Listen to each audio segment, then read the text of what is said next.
The Golden State Warriors have always been a franchise that blends youth with experience, speed with wisdom, and ambition with legacy. In the summer of transition, as the team balanced its future around Jonathan Kuminga and the final years of Stephen Curry's greatness, a surprising arrival reshaped the conversation.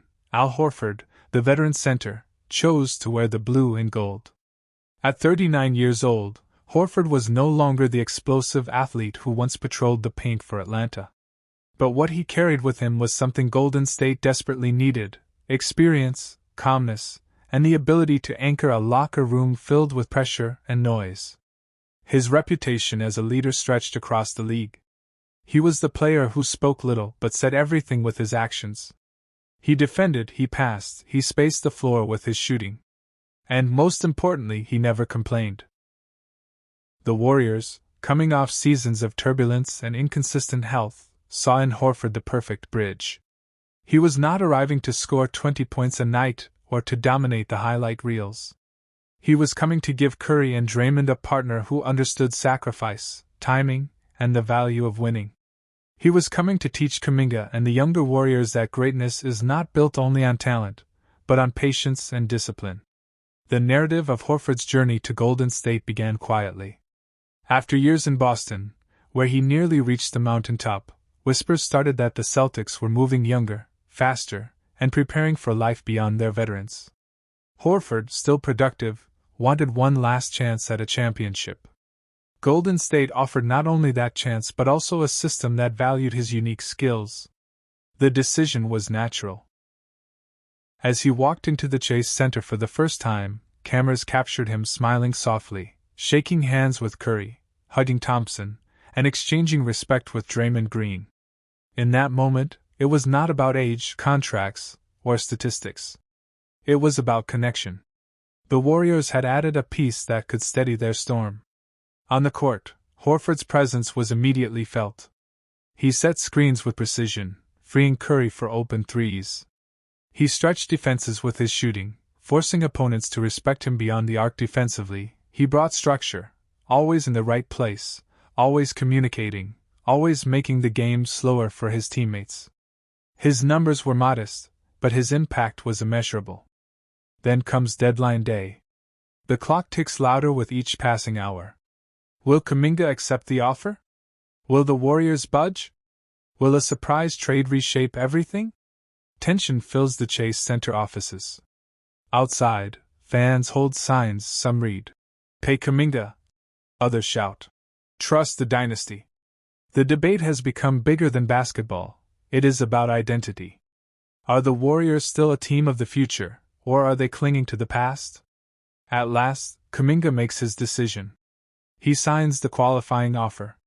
1 year, $7.9 million. It is not the contract he dreamed of, but it keeps him on the floor in Golden State. Reporters rush to break the news. Some call it a short-term victory for the Warriors. Others see it as a ticking time bomb. Next summer, the same battle will return, fiercer than before. Steph Curry, meanwhile, takes the floor for yet another season opener. Before the game, he is honored again, this time for his career achievements. The arena roars as fans chant his name. For a few minutes, all the noise of contracts and negotiations fades away. Curry smiles, lifts his hands, and the crowd erupts in gratitude. But he knows, deep down, that time is running out. He has at least 2 more years under contract, but each one feels precious. The Golden State Warriors have always been a franchise that blends youth with experience, speed with wisdom, and ambition with legacy.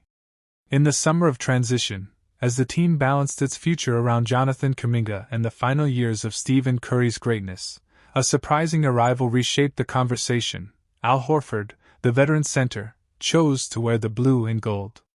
At 39 years old, Horford was no longer the explosive athlete who once patrolled the paint for Atlanta.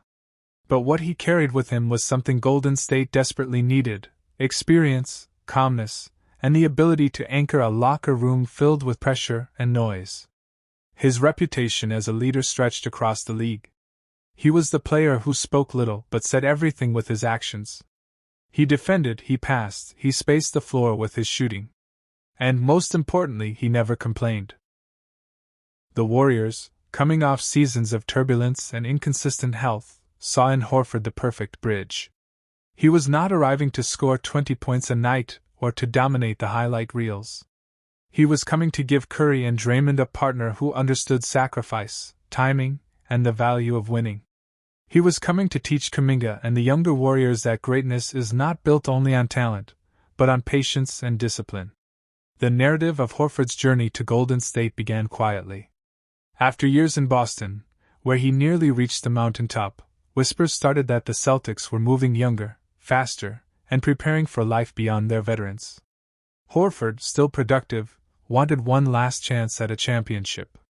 Golden State offered not only that chance but also a system that valued his unique skills. The decision was natural. As he walked into the Chase Center for the first time, cameras captured him smiling softly, shaking hands with Curry, hugging Thompson, and exchanging respect with Draymond Green. In that moment, it was not about age, contracts, or statistics. It was about connection.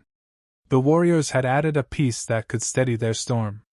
On the court, Horford's presence was immediately felt. He set screens with precision, freeing Curry for open threes. He stretched defenses with his shooting, forcing opponents to respect him beyond the arc defensively. He brought structure, always in the right place, always communicating, always making the game slower for his teammates. His numbers were modest, but his impact was immeasurable. Off the court, his voice carried weight. When younger players grew frustrated with minutes, he reminded them of patience. When the locker room tension rose around Kuminga's contract, he emphasized unity. When Curry spoke of legacy and time, Horford nodded with the understanding of a man who had walked the same path. The media, at first skeptical of his age, quickly shifted their tone. Headlines changed from "Warriors sign aging Horford" to "Horford brings balance to Golden State." Analysts noted that the team looked calmer, smarter, more connected. And fans, once nervous, began to see the veteran not as a replacement, but as an addition that amplified everything the Warriors already had. In the end, Horford's arrival was not about rewriting the dynasty. It was about extending it. It was about giving Curry the space to chase one more ring, giving Kuminga the example of professionalism, and giving the franchise one last reminder that greatness is not only found in youth, but also in wisdom earned over years of sacrifice. The summer of 2025 arrived with tension humming through the streets of San Francisco. The Golden State Warriors, a franchise synonymous with dominance for over a decade, found themselves in unfamiliar territory. Once feared as the inevitable champions, they now looked vulnerable, caught between honoring the past and preparing for a future that seemed impatient to arrive. The Western Conference was shifting like desert sand. The Denver Nuggets had bolstered their rotation, finding balance between Nikola Jokic's brilliance and the next wave of role players. The Houston Rockets, long mocked as a rebuilding team, had made bold strides, pairing youthful explosiveness with seasoned veterans to become a genuine threat. The Clippers, once thought to be a fading experiment, had quietly pieced together a roster designed to grind out playoff wins. And while their rivals made moves, Golden State hesitated. The silence was telling. The franchise, always bold in its prime, now seemed paralyzed by a single storyline: Jonathan Kuminga. Kuminga had been drafted as the future, raw talent molded by the Warriors' legendary core. His potential was undeniable. A slashing forward with size, athleticism, and a spark of star power. Yet potential had grown into frustration. His minutes under Steve Kerr never seemed consistent, his role never fully defined. And now, in restricted free agency, he stood at a crossroads. Would he take the Warriors' qualifying offer, a one-year, prove-it deal worth millions, or hold out for a long-term commitment? Every phone call, every conversation, every rumor in the Bay Area seemed to circle back to him. Until the Kuminga decision was resolved, the Warriors' front office couldn't act. And as time ticked toward training camp, Golden State was forced into a waiting game they had never been comfortable playing. Jonathan Kuminga was 22, but his presence carried the weight of a dynasty's future. Negotiations had dragged for months. Reports leaked that Golden State had floated a 2-year, $45 million contract, enough to lock him in while preserving flexibility. But Kuminga and his camp weren't satisfied. For him, it wasn't about numbers, it was about trust, opportunity, and identity. The Warriors knew this well. Day after day, media speculation painted the picture: the team's championship core versus the player who wanted more than the bench role he had often been relegated to. Kerr had never promised him starting minutes, and everyone knew rotations were earned, not gifted. But Kuminga wanted proof that the franchise saw him as more than trade bait. Meanwhile, whispers of sign-and-trade scenarios emerged. Could the Warriors package him for another veteran? Could they pivot toward players who would better complement Curry and Butler? Nothing materialized. The offers weren't enough. And so, the stalemate deepened. Fans grew restless. On sports radio, callers debated endlessly. Was Kuminga being selfish, or was the front office refusing to evolve? On social media, every leaked report sparked firestorms. Let him walk. Trade him now. Play him and watch him shine. The discourse was constant, unrelenting, emotional. By mid-September, the picture was clearer. Unless something dramatic shifted, Kuminga would accept the qualifying offer. It meant one more year in Golden State, but also one more year of tension, one more year of questions about whether he truly belonged in the Bay. While the Kuminga saga dragged, other pieces quietly moved into place. Free agents circled the Warriors, waiting for the right call. Al Horford, now deep into the twilight of his career, offered veteran leadership, championship experience, and a steady locker room presence. D'Anthony Melton and Gary Payton too represented defensive toughness, exactly the kind of role players Golden State had always thrived on. But the more intriguing names were Jeremiah Robinson-Earl and Dalano Banton. Both four-year veterans, both journeymen fighting for survival in a league that often discards talent too quickly. They worked out at Chase Center, sweating through drills, scrimmaging in half-empty gyms, hoping to earn Exhibit 10 contracts that could springboard them into a roster spot. For them, the Warriors represented opportunity, not just a chance at playing time, but at relevance. Golden State's system had made careers before. To wear that jersey, even in preseason, meant visibility, credibility, and perhaps a second chance. Inside the locker room, the vibe was complicated. Veterans welcomed the competition, but everyone felt the uncertainty. The roster wasn't complete. Decisions weren't finalized. Every drill carried unspoken tension.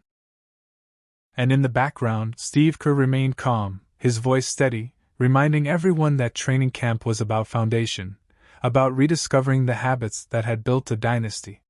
If the roster was unsettled, the soul of the Warriors remained intact.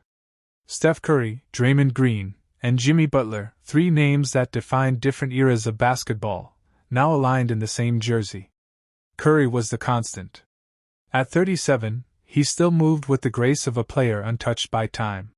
His jumper remained the most feared weapon in the sport, and his leadership had evolved into quiet steadiness. No longer just a magician on the court, he was the voice of patience in the locker room, the one who reminded teammates that chaos was temporary. Draymond Green remained the heartbeat, the enforcer, the mind that saw plays before they unfolded. His fire hadn't dimmed, though age had forced him to conserve it wisely. He spoke less but with more precision. When he did, the room listened. His bond with Curry was unbreakable, forged through battles that had redefined basketball. Jimmy Butler was the new piece, but he wasn't new to pressure. After a full off-season with Golden State, he was ready to integrate fully. His voice added edge, his workouts set tone, and his belief in toughness mirrored the Warriors' identity. For a franchise often criticized for finesse, Butler brought grit. His presence in practice forced everyone to compete harder. Together, the three represented a blend of past, present, and future. They weren't the Splash Brothers of old. They weren't the small ball revolution anymore. But they were still dangerous, still capable, still unwilling to fade quietly. As camp approached, the outside noise grew louder. The media painted the Warriors as a team stuck between eras, too experienced to rebuild, too unsettled to dominate. Analysts debated whether they were contenders or pretenders. Some claimed the dynasty was already over. Others argued that as long as Curry laced his sneakers, Golden State could never be dismissed. Inside the Bay, fans wrestled with mixed emotions. Chase Center filled with banners of past glory, but the present demanded new memories.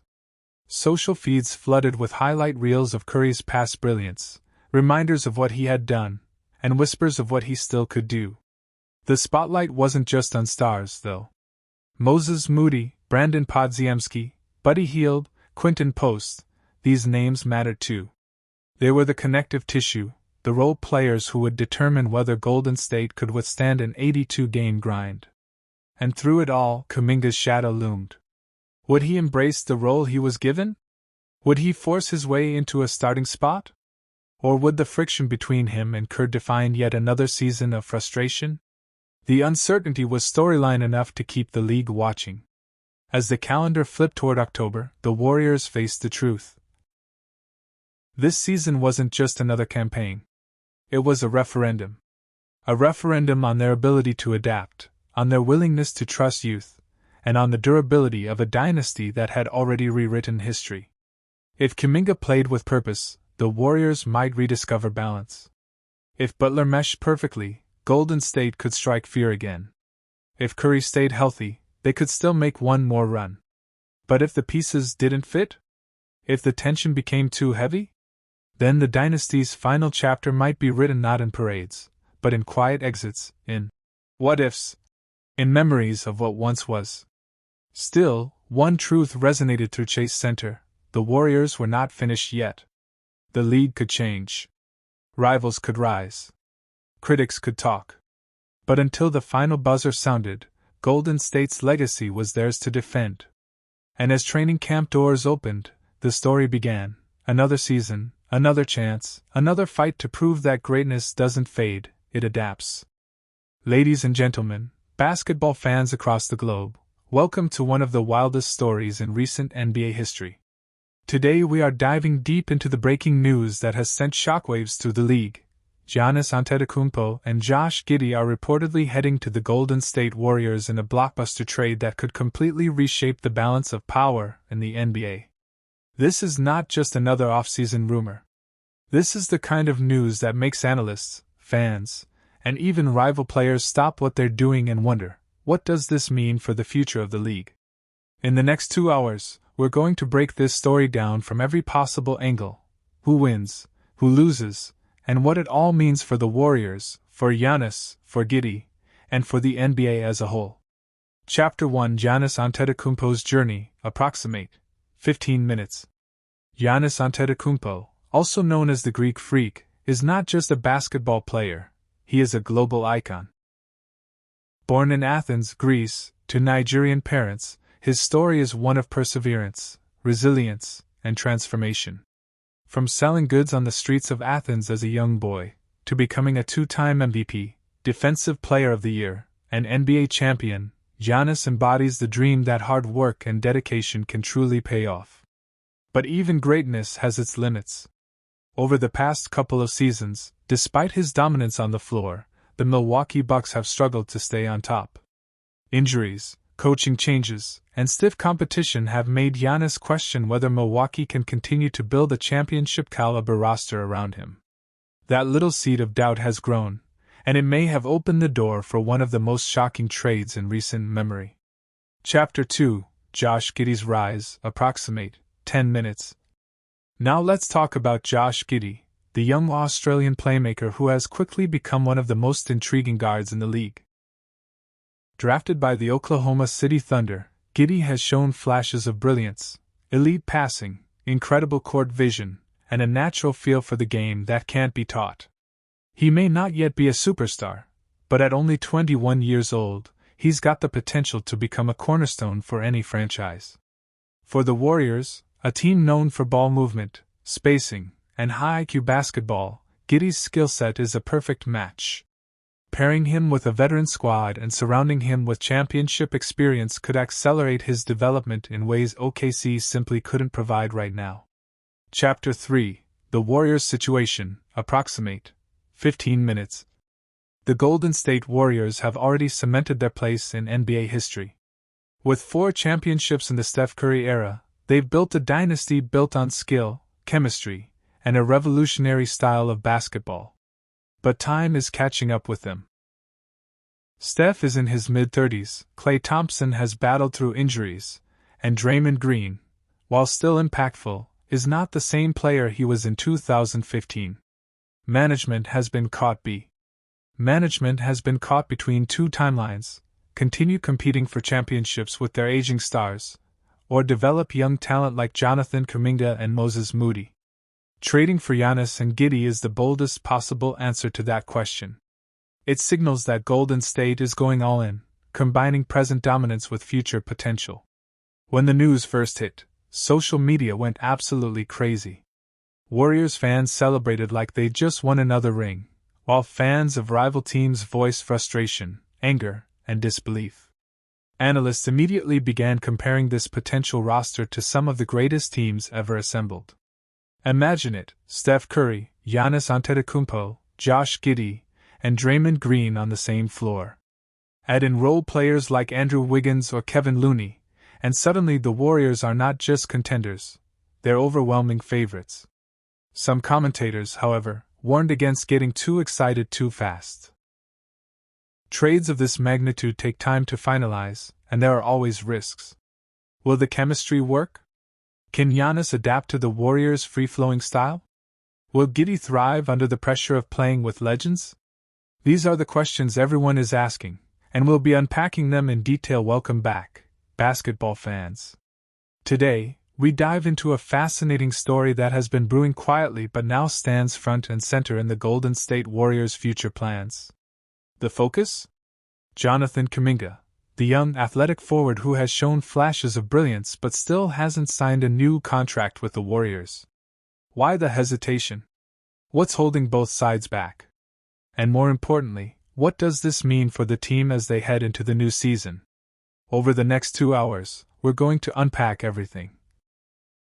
From Kuminga's journey so far, to the financial and basketball factors in play, and finally to what leading NBA pundits are saying about the Warriors' chances in the upcoming season. Jonathan Kuminga is not just another young player. Drafted by the Warriors in 2021 with the 7th overall pick, he came into the league with the reputation of being one of the most athletic forwards in his draft class. Standing at 6 feet 7 inches with elite strength and explosiveness, Kuminga has the physical tools to be a two-way force in the NBA. But playing for the Warriors hasn't been easy for him. Unlike other lottery picks who immediately get the keys to their team, Kuminga had to fit into a championship roster built around Steph Curry, Klay Thompson, and Draymond Green. That meant limited minutes, inconsistent roles, and the constant pressure of competing for titles instead.